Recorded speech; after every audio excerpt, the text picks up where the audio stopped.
தொடர்ந்து 2 படம் கொடுத்தோடனே இண்டஸ்ட்ரியில் விஜய் பட டேரக்டர்கிட்ட ஒரு வந்துருச்சு.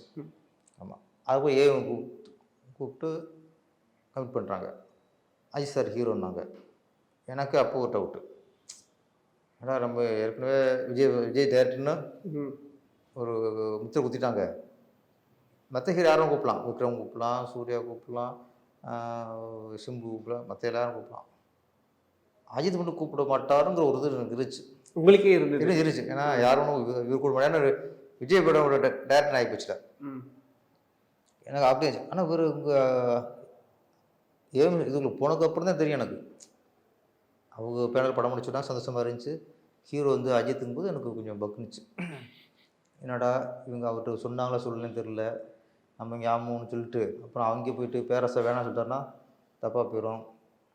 இப்போ நான் டவுட்டு கிளியர் பண்ணிட்டேன். சார் நான் தான் டேரக்டர்னு அஜித் சாருக்கு தெரியுமா சார் அப்படின்ட்டு. எங்கிட்ட பேசக்கூடாது அவருக்கு தெரியுமா சார்னு கேட்டேன். இல்லை நாங்கள் சொல்லி அவர் சொல்லித்தான் உங்கள்கிட்ட பேசுகிறோம். அப்போ அவர் தான் கேட்டிருக்காரு. ஆமாம். ஓகே.